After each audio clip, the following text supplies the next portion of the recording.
بسم الله الرحمن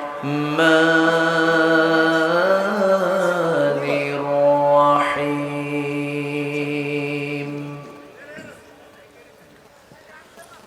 والمؤمنون والمؤمنات بعضهم أولياء بعض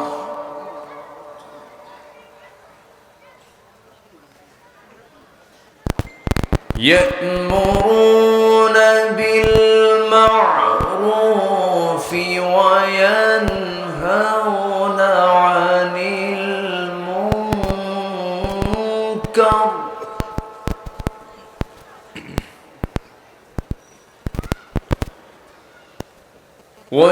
ويقيمون الصلاة ويؤتون الزكاة ويطيعون الله ورسوله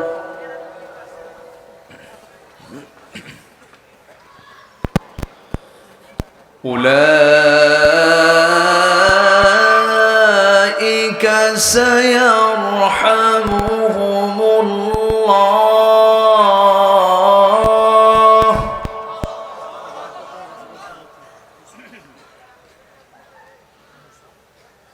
إن الله عزيز حكيم.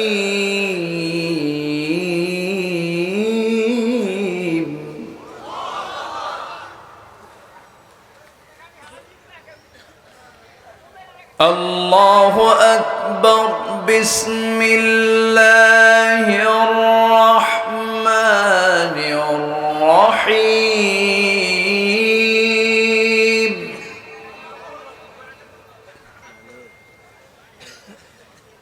إن الله وملائكته يصلون على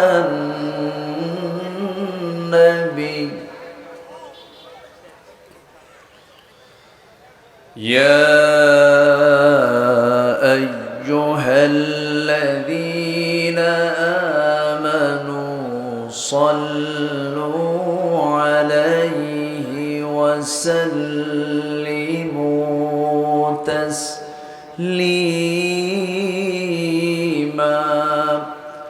اللهم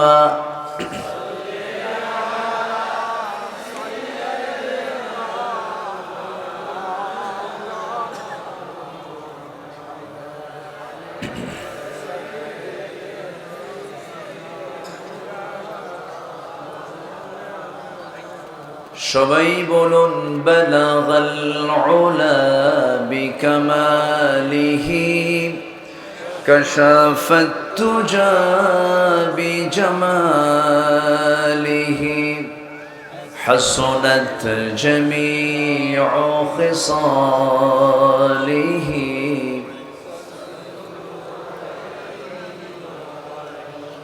সিরাজুল মিল্লাত تمهي فخر دو عالم دلبار مولاه شريف الأنبياء نسخا كل أديان دخره بلغ العلا بكماله كشف التجى بجماله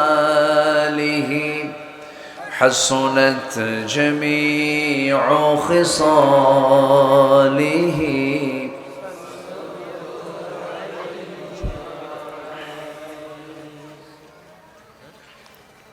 বৃহত্তর নোয়াখালী অঞ্চলের লক্ষ্মীপুর জেলার রামগঞ্জ উপজেলার লামচর যুব সমাজ মাহফিল ইন্তেজামিয়া কমিটি কর্তৃক আয়োজিত 18তম তাফসীরুল কোরআন মাহফিল 2025 লামসর বাইতুন নূর জামে মসজিদ সংলগ্ন মাঠে অনুষ্ঠিত। আজকের এই মহৎ আয়োজনের সম্মানিত সুযোগ্য সভাপতি জনাব সাদেক হোসেন, আজকের এই মহৎ আয়োজনের সম্মানিত বরেণ্য প্রধান অতিথি বিশিষ্ট সমাজসেবক, রাজনীতিবিদ জনাব হারুন রশিদ, কথা বলেছেন নন্দিত আলেমে দ্বীন ইসলামিক স্কলার মাওলানা মনোয়ার হোসেন মমিন হাফিজাহুল্লাহ। ইসলামী সঙ্গীত দিয়ে হৃদয়ের খোরাক জুটিয়েছেন আমার অত্যন্ত কাছের জাতীয়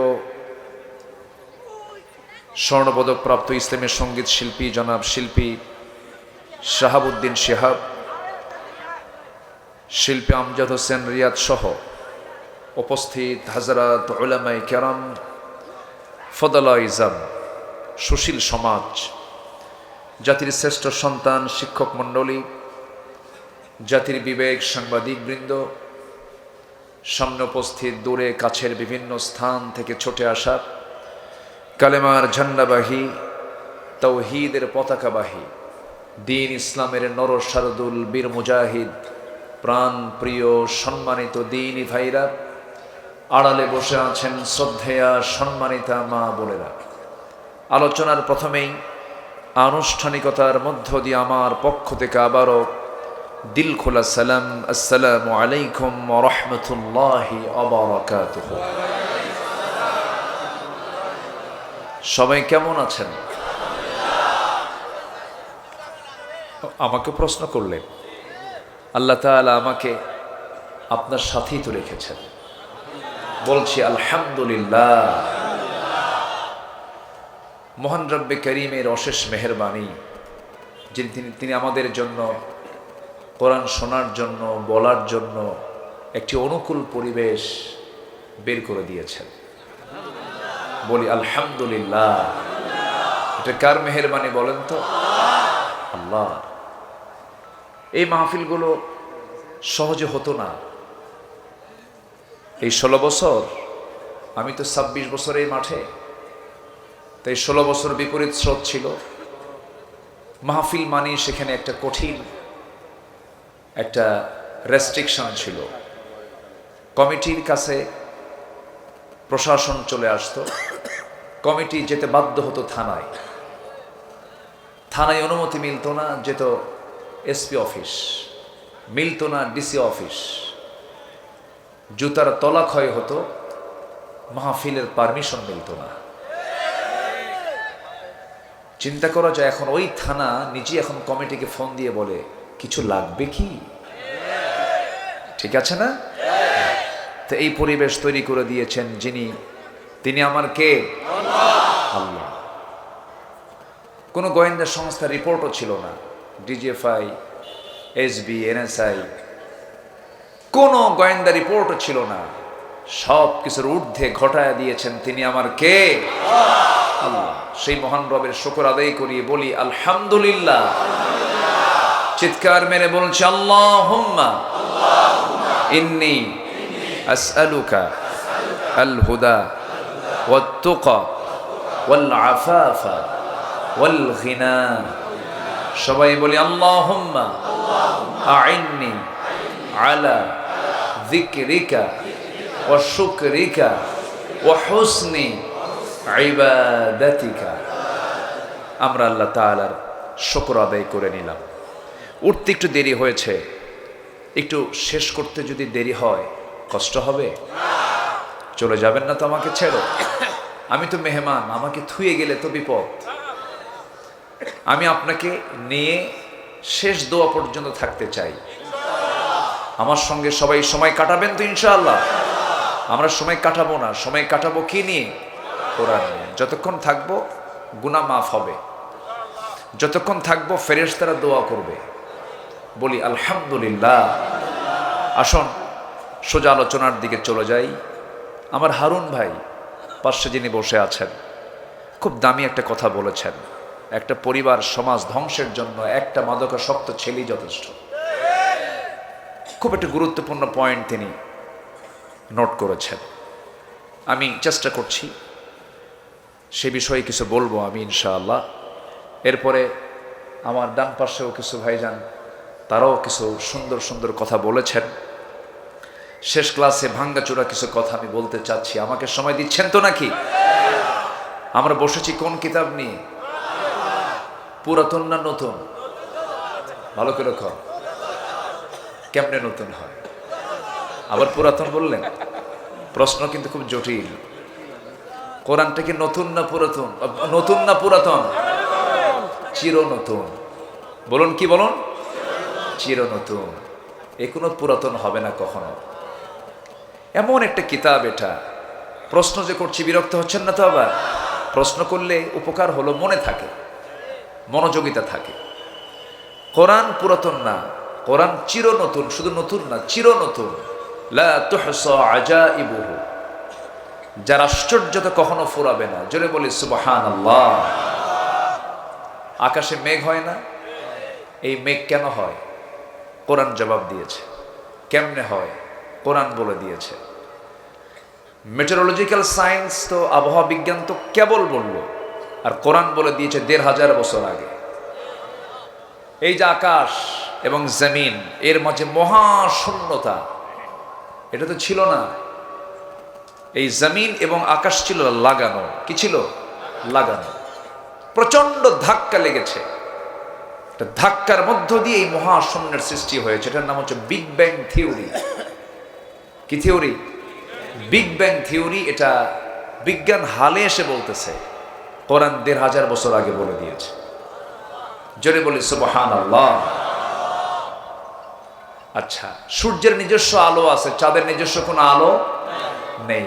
বিজ্ঞান হালে এসে বলেছে, কোরআন অনেক আগেই বলে দিয়েছে।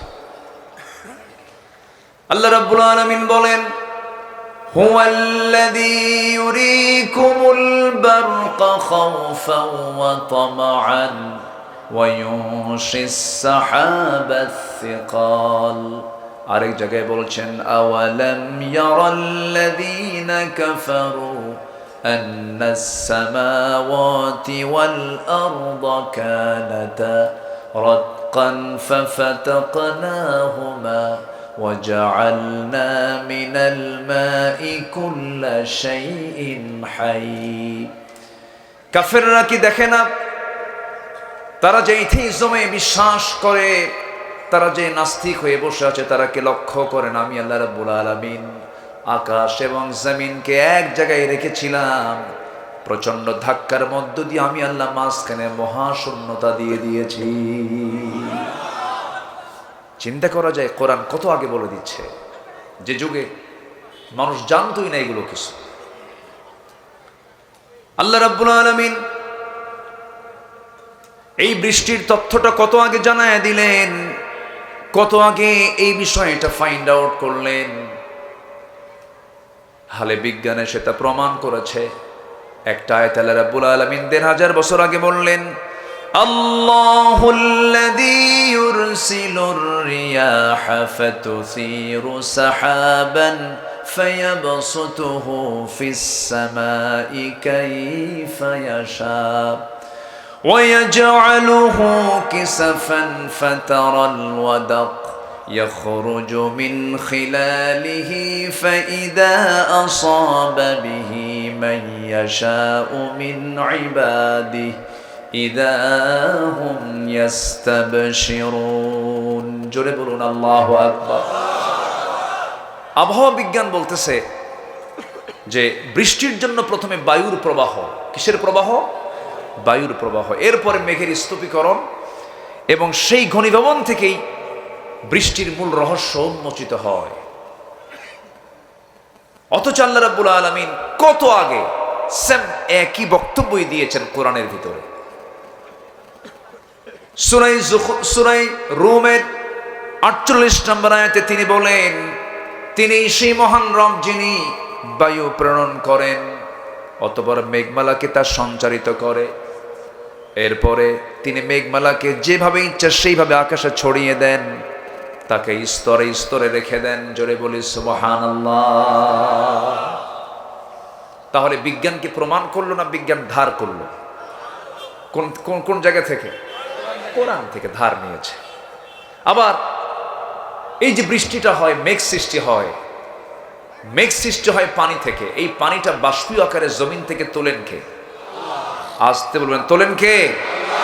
আমার আপনার বাড়ির সামনে শীতকালে বৃষ্টি নাই, পুষ্কুনির পানিগুলো, পুকুরের পানিগুলো কমে না বাড়ে? তো পানিগুলো যায় কই? বলেন। বাষ্পীয় হয়ে উপরে ওঠে। পৃথিবীর হোল টেকনোলজি, সব প্রযুক্তিগুলোকে যদি এক জায়গায় করে যদি চেষ্টা করা হয়, কিয়ামত পর্যন্ত পানি চক্রের এই ওয়াটার সাইকেল, এটা কি মানুষের দ্বারা তৈরি করা সম্ভব? আসতে সম্ভব?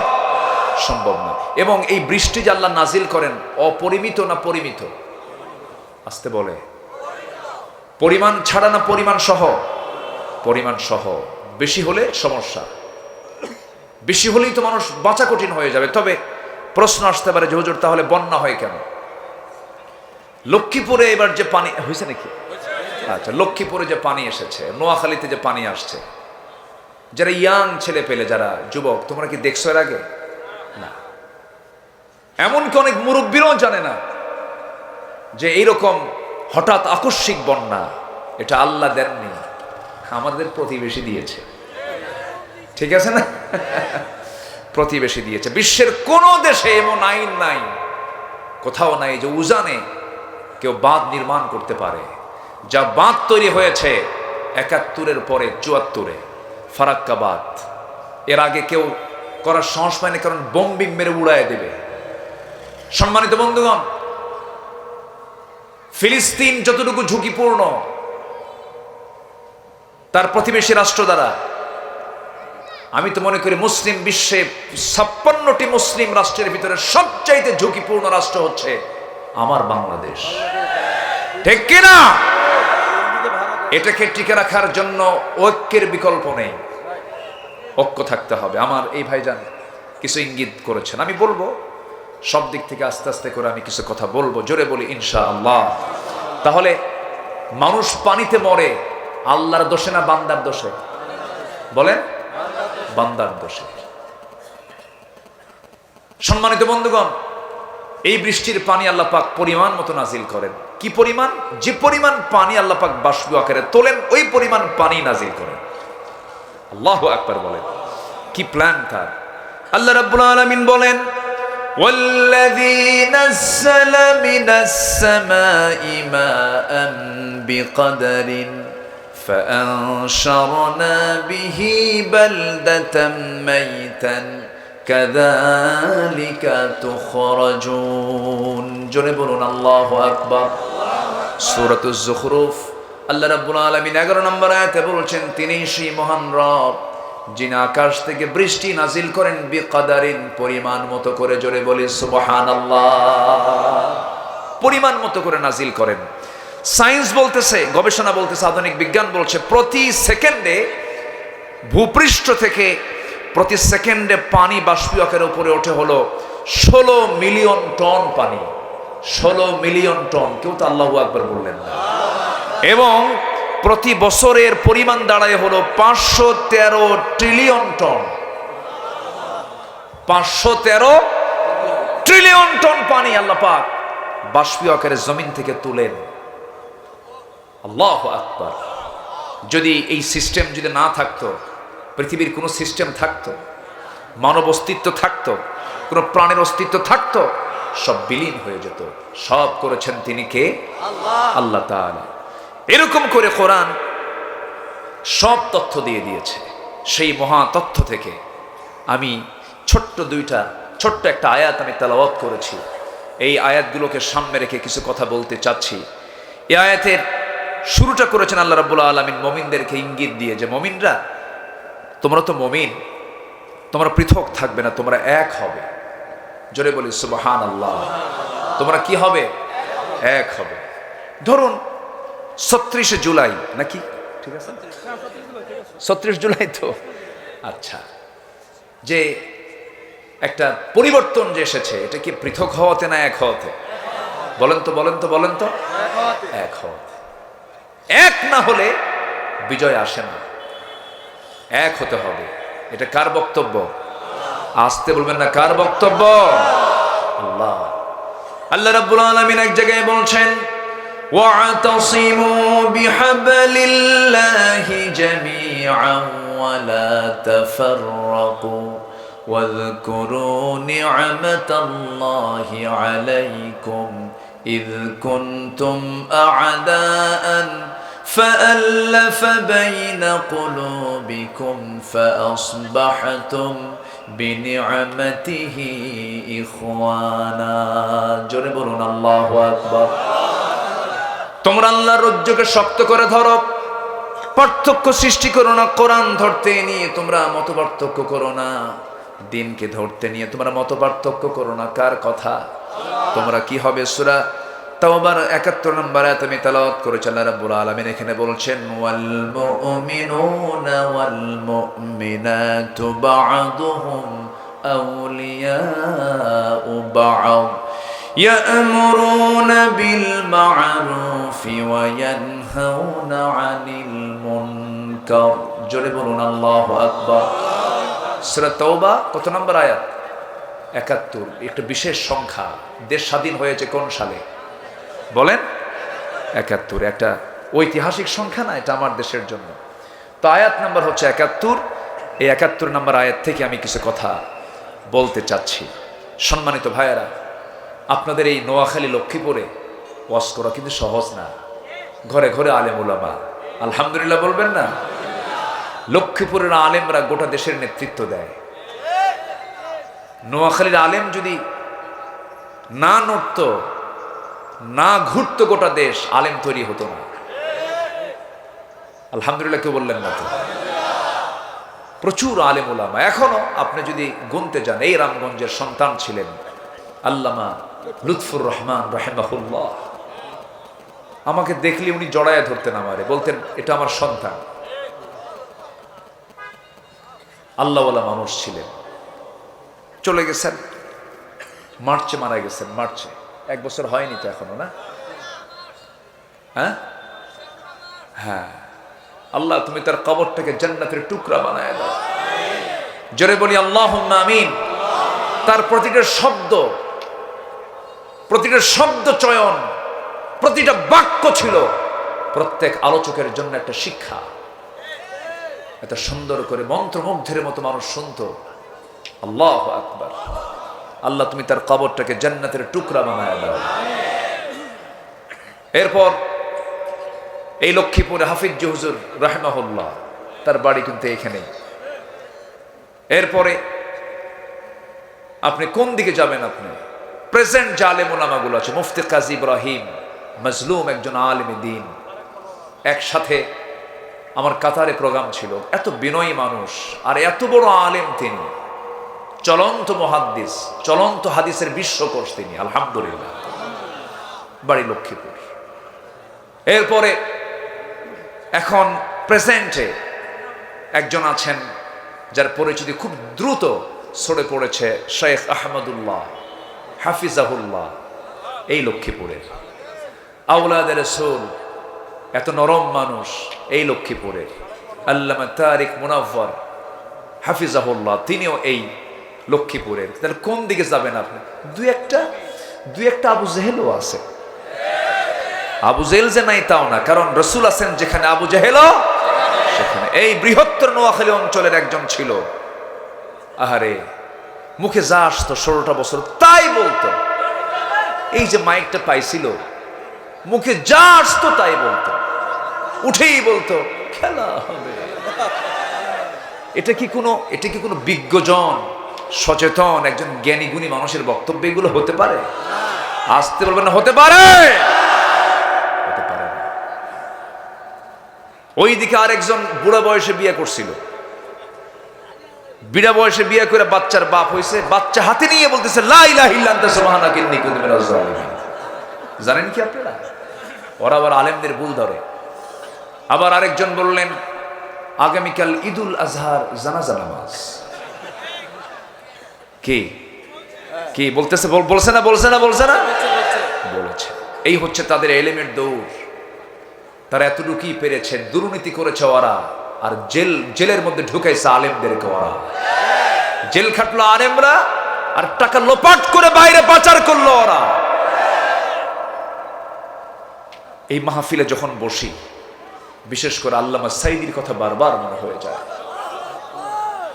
তাকে ভালোবাসে না এমন কোন লোক নাই, তার মৃত্যুর দিন কাঁদে নাই যে আমার মনে হয় তার হৃদয় নাই। আল্লামা সাঈদ রাহিমাহুল্লাহ উদার চিত্তের মানুষ ছিলেন তিনি, এত সাহসী মানুষ।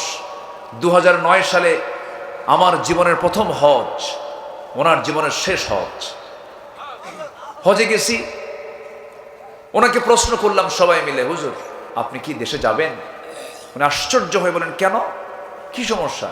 মামলা হচ্ছে, ট্রাইব্যুনাল গঠন হচ্ছে, আপনার নামেও মামলা তৈরি হচ্ছে, আপনি দেশে থেকে যান, নাগরিকত্ব পেয়ে যাবেন, আপনাকে সম্মান করবে, তারা আপনি রয়্যাল গেস্ট হয়ে হজে আসছেন। উনি বললেন, সাঈদী তো পালায় না।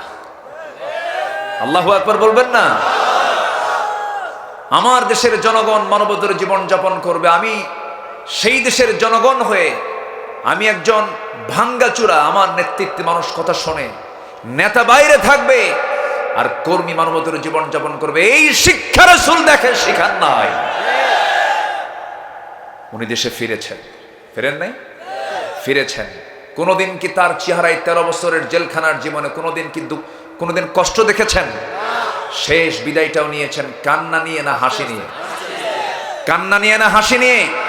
তিনি হাসতে হাসতে মরেছেন, আর আমরা কেঁদেছি। আমরা কি কেঁদেছি? এটাই তো জীবন। কারোর সামনে তিনি আপোষ করেননি, মাথা নত করেননি। সেই লোকটাকে নাটক করে হিন্দুস্তানের প্রেসক্রিপশন দিয়া জেলখানা থেকে চিকিৎসার নাম করে হসপিটালে নিয়া বিষ প্রয়োগ করে তাকে হত্যা করা হয়েছে। এই তাফসীর মাহফিলের প্ল্যাটফর্ম থেকে জানান দিতে চাই, অবিলম্বে এই কিংবদন্তি শহীদ আল্লামা সাঈদীর হত্যাকারীর চূড়ান্ত শাস্তি নিশ্চিত হওয়া দরকার। রাজি আছেন কারা কারা? হাত উঁচু করে দেখান মুসলমান।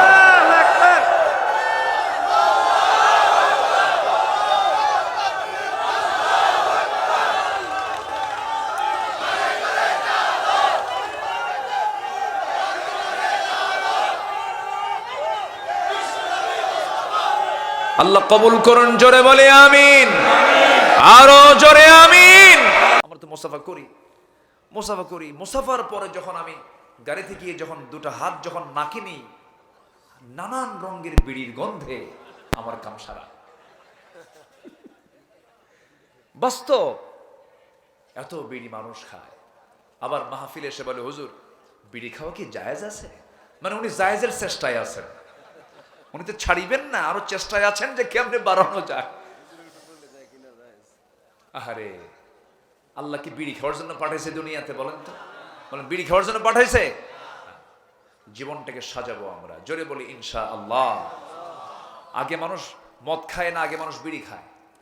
বিড়ি হলো ছোট, আগে টানাটানি, এরপরে ঢালাঢালি। এই জন্য কোন নেশার কাছে যাওয়া যাবে না। সকল নেশাকে আমরা না বলবো। রাজি আছেন তো? সকল নেশাকে আমরা না বলবো। ভাইজানকে ধন্যবাদ। নবীর নাম তো, একজন নবীর নাম না? কার ভাই?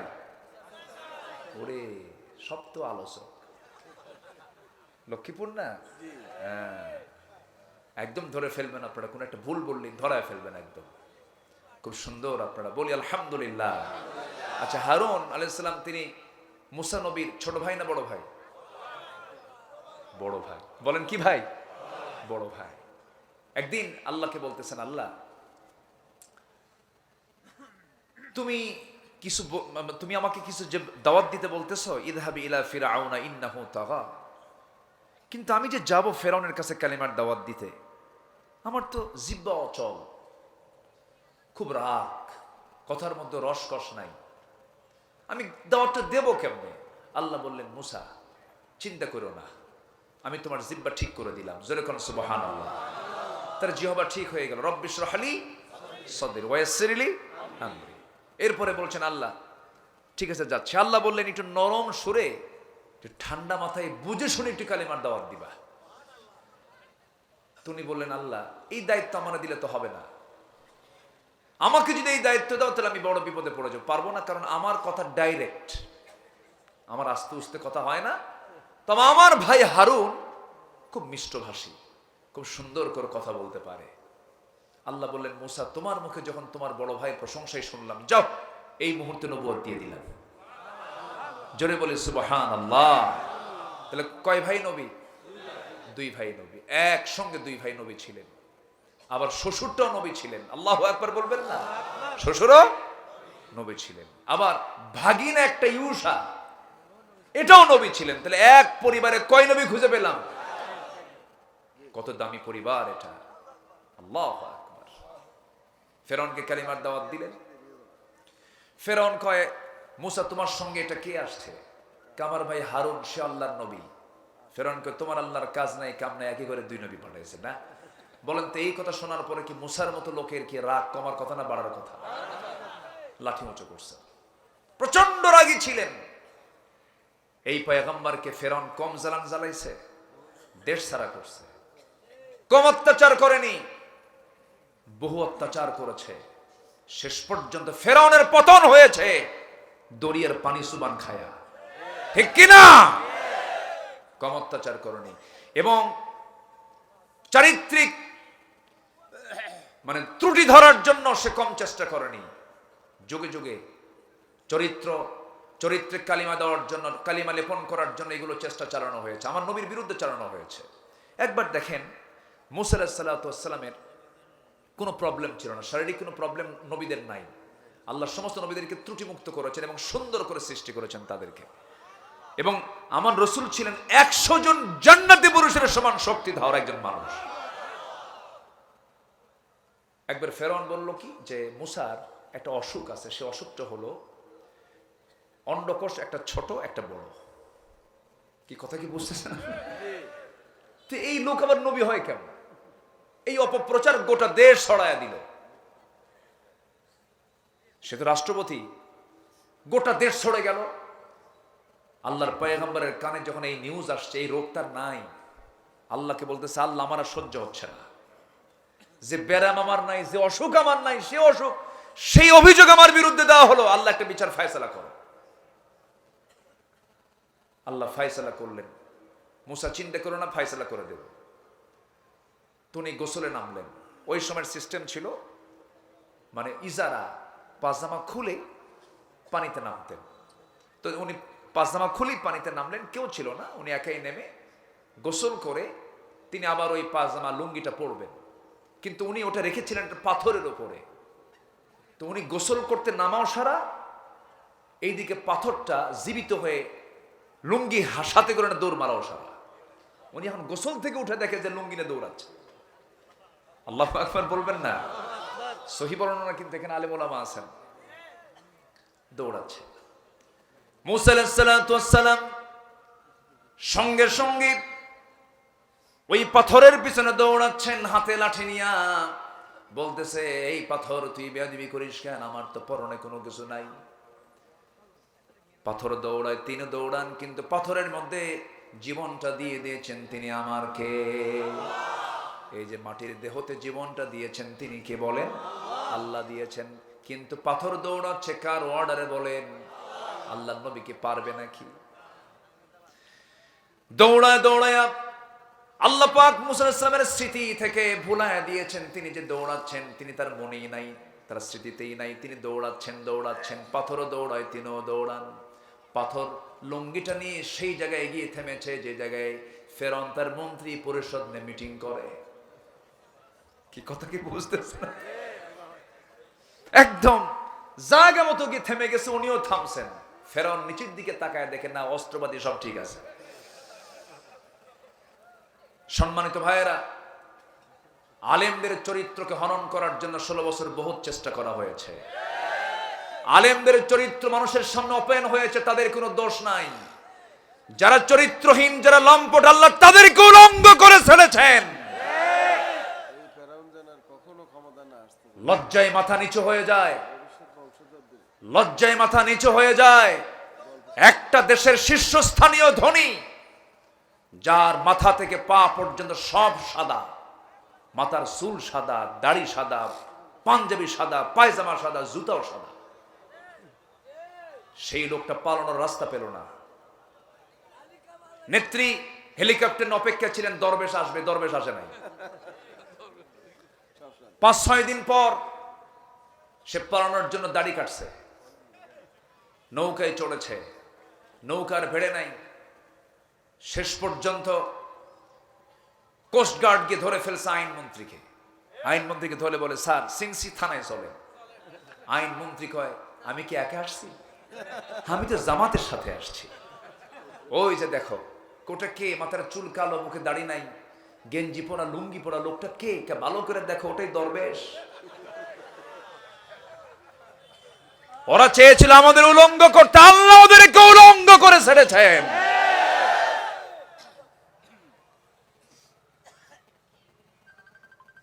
সম্মানিত ভাইয়েরা, সম্মানিত বন্ধুগণ, হকের বিজয় কে দেন?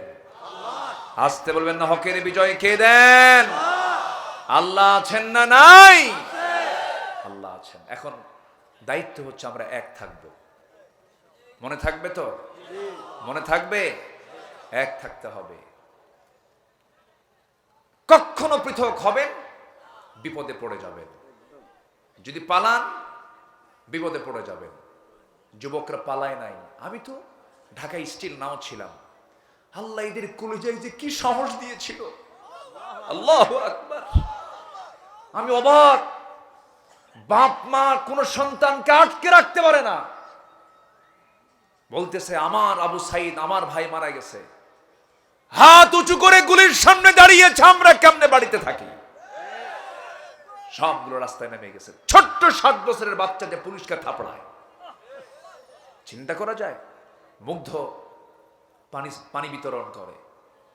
আপনি মুগ্ধের মাকে কি সান্ত্বনা দিবেন? আপনি আবু সাইদের মা, আমি দেখতে গেছিলাম, আপনি কি দিয়ে সান্ত্বনা দিবেন? আপনি কি পারবেন আবু সাইদকে ফেরত দিতে? তারা জীবন এমনি এমনি দেয়নি। ওদের অবদানকে অস্বীকার করার কোনো সুযোগই নাই। ঠিক কিনা বলেন? ওরা আমাদের সন্তান, ওরা আমাদের কি সন্তান। আমরা যেটা পারি নাই তা তারা দেখিয়ে দিয়েছে।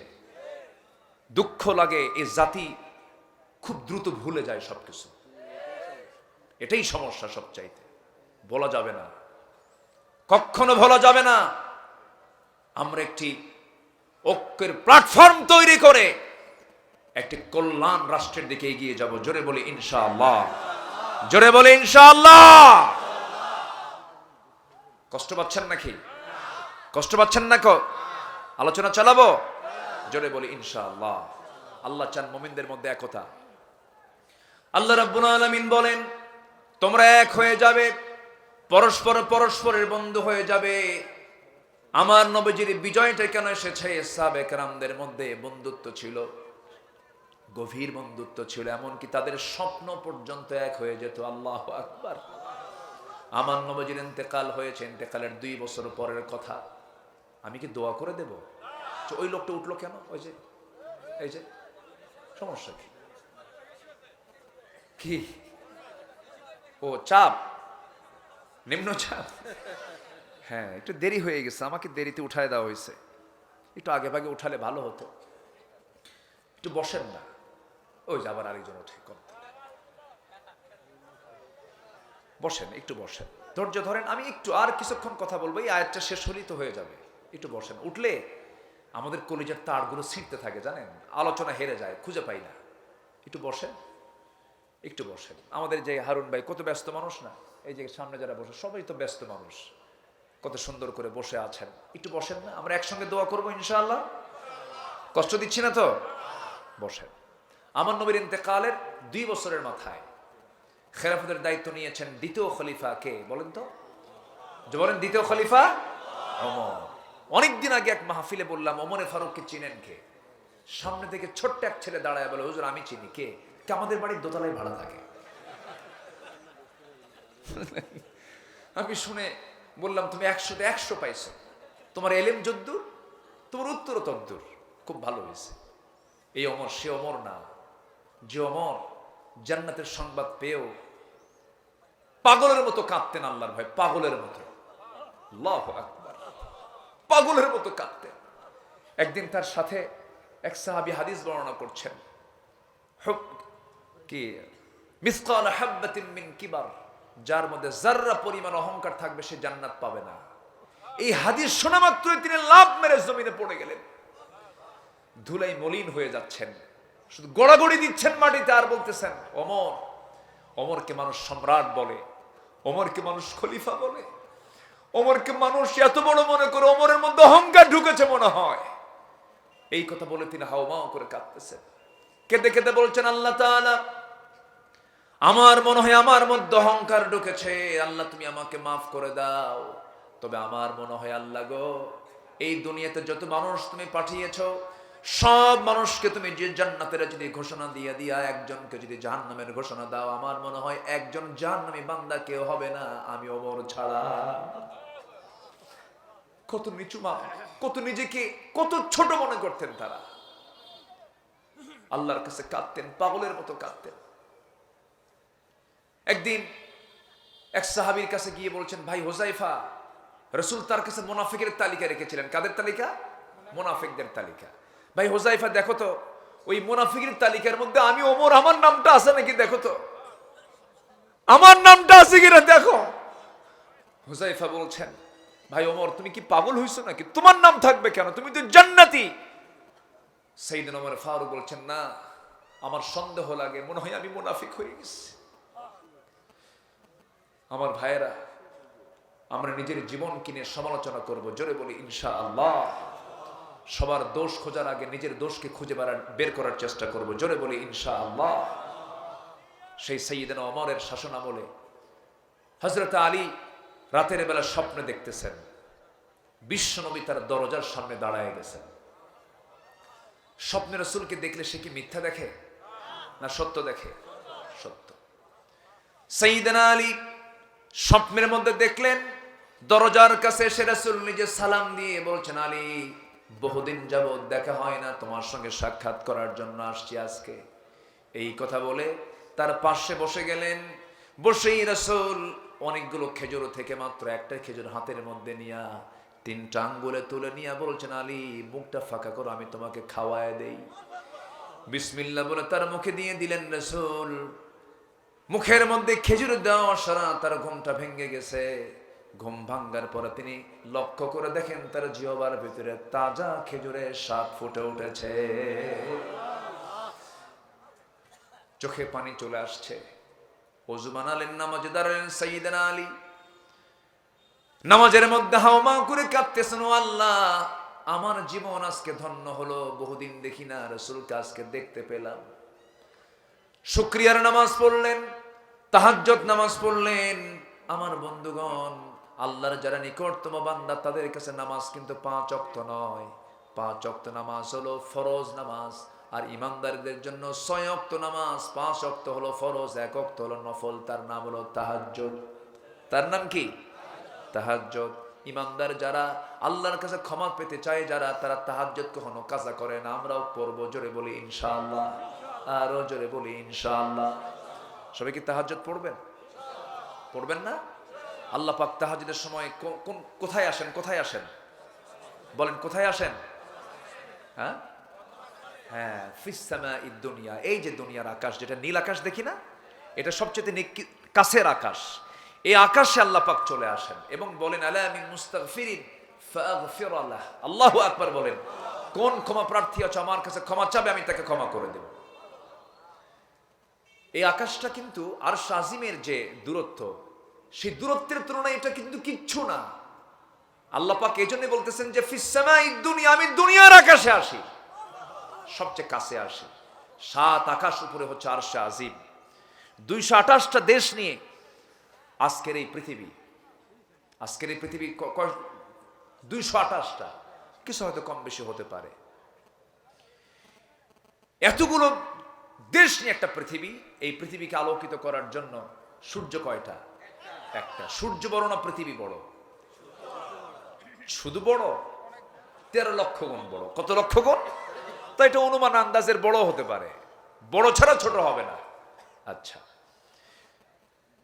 এই আকাশের মাঝে যে মহাশূন্য ঝুলন্ত আল্লাহ পাক কিছু তারকা রেখেছেন, এর মধ্যে বেটেল জুইস একটা তারকা আছে, যে তারকা ওই সূর্যের চাইতে 33 কোটি গুণ বড়।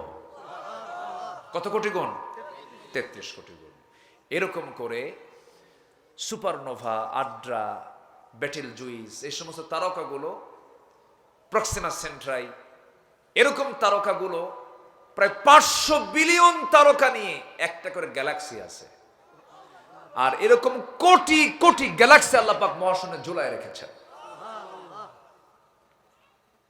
সবগুলো আকাশের নিচের, কিন্তু আকাশে যাই নাই আমরা, ঝুলায় রেখেছেন এই তারকাগুলো। এখন বিস্ময়কর বিষয় হলো, মানুষ চাঁদে গেছে, চাঁদে যায় নাই?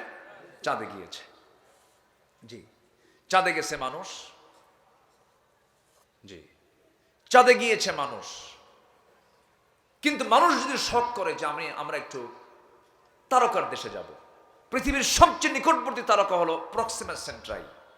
এই তারকার দেশে যদি কেউ যেতে চায়, দুনিয়ার চলমান যানবাহন দিয়ে হবে না, এই বিমান এগুলো দিয়ে হবে না, তাকে লাগবে নভোযান। ধরেন নভোযান দিয়ে চেষ্টা করলো, লেটেস্ট আবিষ্কার হচ্ছে অ্যাপোলো 11, যার ঘন্টার গতি হলো 39,000 কিলোমিটার, প্রতি সেকেন্ড 11 কিলোমিটার, প্রতি মিনিটে 660 কিলোমিটার। এই গতিতে যদি চলে, ওই যানবাহনে, ওই নভোযানে চড়ে যদি কেউ রওনা দেয়, পৃথিবীর নিকটতম ওই প্রক্সিমা সেন্ট্রাই নামক সেই তারকার দেশে যেতে তার সময় লেগে যাবে 1,15,000 বছর মাত্র। যাবেন কারা কারা? হাত তুলে। হায়াত নাই, হায়াত নাই। যাবেন কোন দিন, বাঁচবেন কয়দিন বলেন? এখন আমরা কিছু বলেন, এই যে অহংকার গুলো আমরা দেখাই, রাজাকারের নাতিপুতিরা চাকরি পাবে, হ্যাঁ, এই যে অহংকার গুলো যে দেখাই, এই অহংকার গুলোকে আমাদের মানায়? অহংকার দেখানো যাবে না। অহংকার কার? আসতে বলবেন না, কার? আল্লাহ। কখন যাবেন আপনি? অথচ আল্লাহ তাআলা নিজে অফার দিচ্ছেন, তুমি কি জানো আমি 7 শ্রেণীকে আরশ আজিমের ছায়ায় জায়গা করে দেব। জোরে বলে সুবহানাল্লাহ। কে জায়গা করে দিবেন? তাহলে সে আরশ আজিমের ছায়ায় যাওয়া লাগবে না? কোন বিমানে চড়া? কোন বিমান? ও আল্লাহ নিব, ঠিক আছে, আল্লাহ নিবে, জি, জোরে বলি ইনশাআল্লাহ। আল্লাহ বলছেন, বান্দা আমি দুনিয়ার আকাশে আসি তোকে নেওয়ার জন্য। সুবহানাল্লাহ বলবেন না? তোকে জান্নাত নেব আমি দুনিয়ার আকাশে আসি, আমি দুনিয়ার আকাশে আসি। বান্দা যখন নামাজে দাঁড়ায়, আল্লাহ বান্দার সামনে দাঁড়ায় যান। বান্দা যখন সূরা ফাতিহা পড়ে, আল্লাহ প্রত্যেকটা আয়াতের জবাব দিয়ে দেন।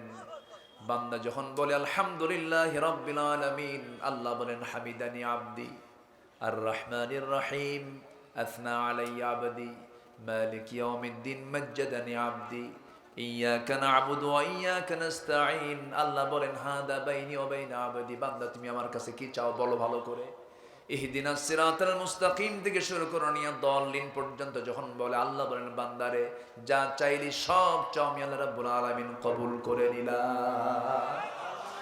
বান্দা যখন সিজদায় চলে যায়, আল্লাহ সমস্ত ফেরেশতাদেরকে ডাক দিয়ে বলেন, ফেরেশতারা দেখ, কোরআনকে বিশ্বাস করে নিয়েছে, ওর জীবনের সবচেয়ে গুরুত্বপূর্ণ অংশ, দেহের সবচেয়ে মূল্যবান অংশ, মস্তকটা আমার জন্য সম্মান করে সিজদা দিয়েছে। বান্দারে আমি তোর কোনো কিছু দেখলাম না, তোর তামাম জিন্দেগীর গুনাহগুলো মাফ করে আমি আল্লাহ জান্নাত দিয়ে দিলাম। জোরে বলি সুবহানাল্লাহ। সবাইকে নামাজ পড়তে রাজি আছেন? 5 ওয়াক্ত নামাজ পড়বেন কারা কারা? একটু হাত তুলে দেখান দেখি। জোরে বলি ইয়া আল্লাহ, আমাদেরকে 5 ওয়াক্ত সালাত আদায় করার তৌফিক তুমি আল্লাহ দিয়া দাও। আল্লাহ সকল নেশা থেকে আমাদেরকে দূরে রাখো। জোরে বলি আমিন। বিড়ি খাওয়া যাবে না কিন্তু, কি ঠিক আছে না? কোন নেশার দিকে যাবেন না। আল্লাহ কবুল করুন। আচ্ছা, অজু কি বিড়ি খাওয়া শেখায়? অন্তত অজুর লক্ষ্য কি? মুখের গন্ধ রাখা? অজুর লক্ষ্য কি নিজের হাত পা কি অপরিচ্ছন্ন রাখা? নফল নামাজ, কিন্তু অজু করা কি? আসতে কয় নামাজ নফল, কিন্তু অজু করা ফরজ। তাহলে আল্লাহ পাক কেন দিয়েছেন? আর সেই নেশার দিকে আমরা কেন যাব ভাই? যাব না। জোরে বলি ইনশাআল্লাহ। নামাজ হবে কয় ওয়াক্ত? 5 ওয়াক্ত। নামাজ মূলত 5 ওয়াক্ত নামাজ। শুক্রবারের কোনো নামাজ সারা বছর সারা সপ্তাহ নাই, শুক্রবারে পড়তে গেছেন, এটা কোনো নামাজ না। এগুলো বদমাইশ। এগুলো আছে না? এগুলো আছে না বলেন তো? মসজিদের কোনো কমিটি যদি দেখেন, আপনার সেক্রেটারি যদি দেখেন যে বেনামাজি, 16 বছর ছিল, ভালো কথা। আপনার মসজিদ কমিটির সভাপতি যদি দেখেন মদখোর, বিড়ি খায়, নেশা করে, সুদের কারবার করে, সময় এসেছে এখন কান ধরে বের করে দেওয়ার। ঠিক আছে না? যুবকরা, তোমার গ্রামে কোন ঘর থেকে কোন মহিলা বোরকা ছাড়া বের হয়? তুমি গ্রামের ইয়াং ছেলে, তোমার দায়িত্ব আছে, তুমি সংঘবদ্ধ শক্তি তৈরি করে একটা ইউনিটি করবে। তোমার গ্রামে কোন মহিলা কোন ঘর থেকে বোরকা ছাড়া বের হয়, ওই বাড়ির মুরব্বীকে বলবে আমাদের এই গ্রামে থাকতে হলে বোরকা ছাড়া বের হওয়া যাবে না। ইয়া'মুরুনা বিল মা'রুফ ওয়া ইয়ানহাউনা আনিল মুনকার মান রা'a মিনকুম মুনকারান ফালিয়ুগাইয়িরহু বিয়াদিহি। কোনো কথা নাই। তোমার গ্রামের মাতব্বর নামাজ ফাইন্ড আউট করলাম, ভ্রাতৃত্ব নিয়ে কথা বলছিলাম। সাইয়েদনা আলী তাহাজ্জুদ নামাজ পড়ে চলে গেছেন মসজিদে নামাজ পড়তে। মসজিদের ইমাম বেতনভুক্ত কোনো ইমাম না, মসজিদের ইমাম কোন সরকারের কোন কর্মচারী নয়। মসজিদের ইমাম হচ্ছেন, মদিনার ইমাম হচ্ছেন রাষ্ট্রের প্রধান সাইয়েদনা ওমর ফারুক রাদিয়াল্লাহু তাআলা আনহু। জোরে বলি আল্লাহু আকবার। নামাজে দাঁড়ায় গেছেন, যিনি শাসক হবেন তিনি নামাজ পড়াবেন, এটা সিস্টেম। নামাজে দাঁড়াইছেন, সাইয়েদনা আলী নামাজ পড়তে আসছেন। ফজরের প্রথম রাকাতে জায়গা পান নাই, দ্বিতীয় রাকাতেও জায়গা পান না, অথচ সাইয়েদনা আলী হচ্ছেন খলিফার মজলিসে শুরার, মানে মূল কেন্দ্র শুরার পরামর্শ সভার অন্যতম সদস্য। তিনি প্রথম কাতারে জায়গা পান নাই, দ্বিতীয় কাতারে জায়গা পান নাই, তৃতীয় কাতারের ঠিক মাঝখান বরাবর তিনি দাঁড়াইছেন। মানে কি? যে মসজিদে আগে ঢুকবে, কে ঢুকলো দেখা যাবে না, সেই প্রথম কাতারে বসবে। কি আমার কথা কি বোঝা যায়? আমার কথা বোঝা যায়? পেলেন না। 3 নম্বর কাতারে দাঁড়ায় গেছেন। নামাজ শেষ হয়ে গেছে। সাইয়েদনা ওমর ফারুক নামাজ শেষ করে আল-আযকারু বা'দাস সালাত, ফরজ নামাজের পরে কিছু সুন্নাহ দোয়া আছে, নফল কিছু দোয়া আছে, সেই দোয়াগুলো সেদিন তিনি পড়লেন না পড়ে চট করে সালাম ফিরে দাঁড়ায় গেলেন। দাঁড়ায় গিয়ে উপহার পাওয়া, হাদিয়া পাওয়া এক টপলা খেজুর হাতের মধ্যে নিলেন, কাউকে দায়িত্ব দিলেন না। 1, 2, 3টা করে খেজুর প্রথম কাতারে সবার হাতে হাতে দিয়ে দিলেন, দ্বিতীয় কাতারেও তাই করলেন, তৃতীয় কাতারে সবার হাতে হাতে 2, 3টা করে খেজুর দিলেন। কিন্তু আলীর সামনে এসে আলীর আগের জনকে পর্যন্ত 2, 3টা করে খেজুর দিয়েছেন। কিন্তু সাইয়েদনা আলীর সামনে এসে এবার ওমর ফারুক বলছেন, ভাই ও আলী, মুখটা ফাঁকা করো। মুখটা ফাঁকা করলেন। মুখটা ফাঁকা করার সঙ্গে সঙ্গে অনেকগুলো খেজুর থেকে 3টা আঙ্গুলে নিয়ে একটা খেজুর নিয়ে বলছেন, আলী ফাঁকা করো, বিসমিল্লাহ বলে তার মুখে একটা খেজুর তুলে দিলেন। খেজুর খেলেন। সাইয়েদনা আলী বললেন, আমিরুল মুমিনিন, আগের জনকে 2, 3টা দিলেন, আরো খেজুর আছে, আপনি আমাকে হাতে না দিয়ে তাও মুখে দিলেন, এর কারণটা কি? ওমর ফারুক কাঁদতে স্যার বলতেছে, আলী স্বপ্ন কি তুমি শুধু একাই দেখছো নাকি? আমি তো দেখেছি। জোরে বলি সুবহানাল্লাহ। আমার রাসূল যদি একটার বেশি, যদি 2টা বেশি 2টা যদি খেজুর খাওয়া দিতেন, আমি তোমাকে তাই দিতাম। রাসূল দিয়েছেন একটা খেজুর খাওয়ায়, আমি তোমাকে একটা খেজুরই খাওয়ায় দিলাম। কি ভ্রাতৃত্ব ছিল তাদের মাঝে, স্বপ্ন পর্যন্ত এক হয়ে যেত। রাসূল মক্কা থেকে মদিনায় হিজরত করলেন। যারা হিজরত করেছে তাদেরকে কি বলে? মুহাজির। কি বলেন? মুহাজির। আর যারা সাহায্য করেছে তাদের কি বলে? আমার দেশের আনসাররা না, কিন্তু এটা মানে আসল আনসার। কি আনসার? আসল আনসার। মাঝখানে দেখেন আনসাররা কি করলো? হ্যাঁ, ওই আনসার না। কিন্তু আমি দোয়া করে দিই না? হ্যাঁ, দোয়া করবো না? আলোচনা চলুক। হুজুর মরুক, হুজুর বাসুক। জি, খুব ভালো। বলি আলহামদুলিল্লাহ। এখন যারা বসে আছে না, এখন মানে সবার মধ্যে একটা ধৈর্য চলে আসছে, এখন থাকবে সবাই। বলি আলহামদুলিল্লাহ। আমি খুব বেশি সময় নেব না, আর একটু আমাকে একটু সময় দেন। তো মুহাজিররা সব হিজরত করে চলে গেছেন। কিছু কিছু সাহাবী এত ধনী ছিলেন, অনেকে হয়তো জানেন, অনেকেই জানেন, হয়তো অনেকে জানেন না। জান্নাতের সংবাদ পেয়েছেন কয়জন সাহাবী বলেন তো? 10 জন। এর মধ্যে ম্যাক্সিমাম সাহাবী ছিলেন এই 10 জনের মিলিয়নার বিলিয়নার, কোটি কোটি টাকার তারা মালিক ছিলেন। তাহলে সম্পদ হলে কি কোনো বাধা আছে? আসতে কয় বাধা আছে। কিন্তু ম্যাক্সিমাম ওয়াজ মাহফিল হয় কি জানেন? খালি গরিব হও, কি হও, গরিব হওয়ার রস করে না বেশি, ছিল না এই অভাব অনটন না। সম্পদের দরকার আছে না নাই? এই দেশের সম্পদগুলো যদি চোরদের হাতে না থেকে যদি চরিত্রবান ভালো মানুষের হাতে থাকতো, দেশের উন্নয়ন আজকে কোথায় চলে যেত বলে? তাহলে সম্পদগুলো খারাপ লোকের হাতে থাকা দরকার না ভালো লোকের হাতে থাকা দরকার? তাহলে আপনি ভালো হবেন টাকা ছাড়া, এটা কেমন কথা? চিন্তা করেন, 10 জন জান্নাতের সংবাদ পাওয়া সাহাবীর ম্যাক্সিমাম ছিলেন মিলিয়নার বিলিয়নার। আবু বকর গরিব না ধনী? বলেন বলেন, ধনী। রাসূলও নিজে ছিলেন গরিব না ধনী? কাকে বিয়ে করছিলেন বলেন? কাকে? খাদিজা কয় নাম্বার ধনী? তাহলে রাসূল কয় নাম্বার ধনী হয়ে গেছেন? আচ্ছা, ওসমান রাসূলের জামাই কি বলেন, গরিব না ধনী? একদিন রাসূলের কাছে এসে বলতেছে, হুজুর আপনি আমার জন্য দোয়া করেন, কি আমি যেন গরিব হই। আচ্ছা, এরকম দোয়া কি প্রেজেন্ট ওয়ার্ল্ডে কেউ চাওয়ার মতো আছে? কেউ বলবে হুজুর একটু দোয়া করেন আমি যেন গরিব হয়ে যাই, এরকম দোয়া কেউ চাবে?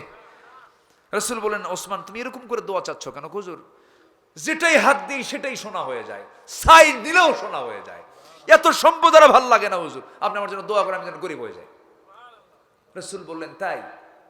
হ্যাঁ হুজুর আমার আর ভাল লাগতেছে না, এত হিসাব টিসাব আর ভাল লাগে না। রাসূল বললেন, আচ্ছা তুমি চলন্ত উটের পিঠে যখন চড়ে বেড়াও, উট কিন্তু অনেক উঁচা, আমি উটের পিঠে ওই যে তায়েফ টায়েফ গেলে মক্কায় গেলে উঠি, রাসূল উঠছেন তো, সে পা গুলো কত বড়, মানে ওরা ও হাঁটে আমরা দৌড়াও পারবো না, অনেক রেস, মরুভূমির জাহাজ বলে। তো উটের উপরে চড়ে থাকা কিন্তু সহজ না, ঝাঁকি লাগে।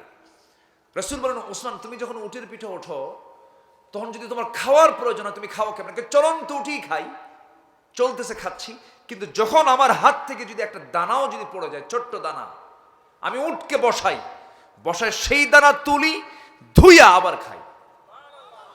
রাসূল বললেন, তোমার জন্য দোয়া করেও কাম হবে না, তোমার সম্পদ কোনোদিন কমবে না, তোমার সম্পদ বাড়বে। জোরে বলুন সুবহানাল্লাহ। তাদের সম্পদ কখনো কমেছে? বাড়ছে। আল্লাহ বরকত দিয়ে দিয়েছেন, সম্পদ দিয়ে ইসলামের কাজ হয়েছে। আল্লাহু আকবার বলেন। তেমন একজন ধনী সাহাবী ছিলেন, আরেকজন জান্নাতের সংবাদ পাওয়া, আব্দুর রহমান ইবনে আউফ। আব্দুর রহমান ইবনে আউফ তিনি মদিনায় চলে যাওয়ার পর বউ বাচ্চা সব মক্কায় ছেড়ে তিনি চলে গেছেন মদিনায়। নবীর সামনে একদিন বসে আছেন, মদিনার মসজিদের খুঁটিতে হেলান দিয়ে তিনি বসে আছেন, ইতিমের মতো, অসহায়ের মতো। আমার নবীজি আব্দুর রহমান ইবনে আউফের এই চিত্র দেখে নবীজির চোখের পানি আটকাতে পারলেন না। রাসূলকে দেখে বলছেন, আব্দুর রহমান এই চোখ দুইটা সাক্ষী আমার, তুমি এক্সপোর্ট ইম্পোর্টের বিজনেস করতে, তোমার বড় বড় ব্যবসা ছিল মক্কায়, কিন্তু আজকে দিনকে গ্রহণ করার জন্য আজকে মুহাজির হয়ে তুমি চলে আসছো মদিনায়। ওরে আমার আব্দুর রহমান, তোমাকে দেখে আমার দারুণ কষ্ট হচ্ছে, তোমার তো কষ্ট হচ্ছে তাই না? তিনি মুস্কি হাসি মেরে বলছেন, ইয়া রাসূলুল্লাহ আপনি কি বলেন? বউ ছেড়েছি, সন্তান ছেড়েছি, ব্যবসা ছেড়েছি, কিন্তু মদিনায় এসে দুনিয়ার কোনো কিছু না পেলেও আপনাকে পেয়েছি, আল্লাহকে পেয়েছি, আমার কিচ্ছু দরকার নাই। খুব খুশি আমি হুজুর। আমার রাসূল কেঁদেই ফেললেন, বললেন, আব্দুর রহমান একটু দেরি করো, ব্যবস্থা করি। একজন আনসার সাহাবীকে ডাক দিয়ে বলছেন, আনসার তুমি কি পারবে আমার আব্দুর রহমানের জন্য কিছু করতে? শুধু বলেছেন রাসূল, বলতে দেরি, কাজ করতে দেরি নেই। ঘোড়ার পিঠে চড়াইয়া মদিনার সবচাইতে বড় বড় দুটো বাগান খেজুরের দেখায় দিয়ে বললেন, আব্দুর রহমান তোমার কোনটা চয়েস বলো, যেটা চয়েস সেটা এখনই দলিল হবে। জোরে বলে সুবহানাল্লাহ। ভ্রাতৃত্বটা দেখেন, কি অন্তরঙ্গ তাদের মধ্যে ছিল। তিনি শুনলেন, কিচ্ছু বললেন। এবার বলছেন, ভাই রে তোমার তো যৌবন আছে, বিয়ে শাদী করা দরকার। এই মদিনার কোনো বাবা তার মেয়েকে তোমার সঙ্গে বিয়ে দেবে না, কারণ টাকা নাই, পয়সা নেই, ঘর নাই, বাড়ি নেই, বাড়িও তোমার এখানে না, কেমনে বিয়ে দেবে? অতএব আমার আল্লাহ পাক একাধিক বউ দান করেছেন, যে কোনো একটা বউকে আমি তালাক দেব, আমার বউটাকে তুমি তোমার বউ বানায়া নিবা। সুবহানাল্লাহ বলবেন না? ওয়াল মুমিনুনা ওয়াল মুমিনাত বা'দুহুম আউলিয়াউ বা'দ। এই কথা শুনে আব্দুর রহমান খুব খুশি হয়ে গেলেন। আব্দুর রহমান ইবনে আওফ রাদিয়াল্লাহু তাআলা খুব খুশি হয়ে গেলেন। খুশি হয়ে বললেন, ভাইরে, বউ তালাক দেওয়া লাগবে না, খেজুর বাগানোর দলিল লাগবে না, তুমি আমার জন্য কিছু যদি করতে চাও, ছোট্ট একটা বাজারে দেখায় দাও। বাজারে গিয়ে আমি কিছু ব্যবসা শিখতে চাই, ব্যবসা করতে চাই, ব্যবসার পথ একটু দেখায় দাও। ছোট্ট ব্যবসাটাকে ধরিয়ে দেওয়া হলো। ব্যবসা শুরু করলেন। কয়েক রতি সোনা কামাই হলো। কয়েক রতি আনি না, কয়েক রতি, সামান্য কিছু তিনি কামাই করলেন। বিয়ের প্রয়োজন মনে করলেন। মেয়েকে কোনো এক মহিলাকে বিয়ের নিয়ে তো দেখতে গেছেন, পছন্দ হয়ে গেছে, বিয়ে শাদী করে নিলেন। 2-3 দিন পর নবীর দরবারে এসেছেন সুন্দর পোশাক পরে, গায়ে সুগন্ধি লাগায়া, চেহারার ভিতরে নূর চলে আসছে। রাসূল বলছেন, আব্দুর রহমান, তোমার চেহারা দেখে মনে হচ্ছে তুমি একটা কিছু ঘটাইছো। রাসূল বলছেন, হুজুর। সাহাবী বলছেন, হুজুর আপনি কি মনে করতেছেন? কেন তুমি কিছু ঘটাইছো মনে হয়? হুজুর আমি বিয়ে করছি। সুবহানাল্লাহ বলবেন না? রাসূল বলেন, বিয়ে করলা? আমার খবর বললা না তুমি? তুমি আমার এত কাছের সাহাবী, একা একা বিয়ে করলা? হুজুর দেখতে গেছে মহিলা, পছন্দ হয়েছে, আর বৈঠক থেকে উঠতে দেয় নাই, বিয়ে হয়ে গেছে। জোরে কোন সুবহানাল্লাহ। রাসূল মন খারাপ করলেন না। হয় না এরকম? হয় না? আজ থেকে হয় না এরকম? হয় না?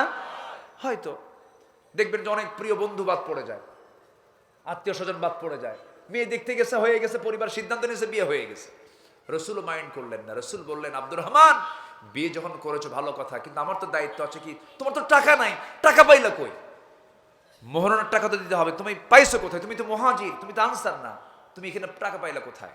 এবার তিনি হাসতেছেন আর বলতেছেন, হুজুর ওই যে আনসার সাহাবীকে পাঠাইছিলেন আমার জন্য, সে আমাকে ছোট্ট একটা ব্যবসা দেখায় দিছে, কিছু টাকা কামাই করছি, ওটাই মোহরানার টাকা দিয়া রানী বানায়া বউটাকে ঘরের মধ্যে নিয়ে আসছে। আমার নবীজি খুব খুশি হলেন। আমার নবীজি খুশি হয়ে বলেন, আল্লাহ আমার আব্দুর রহমানের পরিবারে বরকত দাও, ব্যবসায়ে বরকত দিয়া দাও। আল্লাহ পাক তার দোয়াটা এমন সুন্দর করে কবুল করেছেন। আব্দুর রহমান ইবনে আওফের মৃত্যুর সময় তিনি তার পরিবারে 13 সন্তান রেখে যান। কত সন্তান? 13 সন্তান রেখে যান। আর তার সম্পদ আল্লাহ পাক এত বরকত দিয়েছিলেন যে তিনি তাবুক অভিযানের সময় একাই তিনি 3 বস্তা সোনা দান করেছিলেন।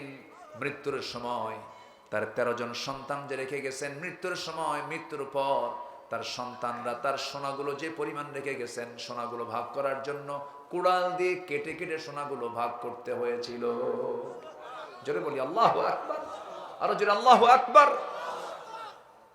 ভ্রাতৃত্বের দরকার আছে না নাই বলেন তো? আছে। এই ভ্রাতৃত্ব তৈরি করে নামাজ কায়েমের সংগ্রাম করব আমরা। সৎ কাজের আদেশ দেব, অসৎ কাজের বাধা দেব, যাকাত ভিত্তিক সমাজ ব্যবস্থা গড়ে তুলব। জোরে বলি ইনশাআল্লাহ। ওয়ায়ুতুনা যাকাত ওয়ায়ুতিউনা আল্লাহ রাসূলা, এবং জীবনের সকল জায়গায় আমরা আনুগত্য করব আল্লাহ এবং তার রাসূলের। জোরে বলি ইনশাআল্লাহ। আল্লাহ বলছেন এটার ফলাফল হলো আমার রহমত পাবে তারা, আমি তাদেরকে মাফ করে দেব। জোরে বলি সুবহানাল্লাহ। অনেক কথাগুলো বলে ফেলেছি, কষ্ট দিয়ে ফেলেছি আপনাদের। যে আমরা এখন নামাজের মতো করে বসি, আমরা আল্লাহর কাছে চাবো আল্লাহ যেন আমাদেরকে মাফ করে দেন। জোরে বলি আল্লাহুম্মা আমিন। আমার মাহফুজ ভাই কোথায়?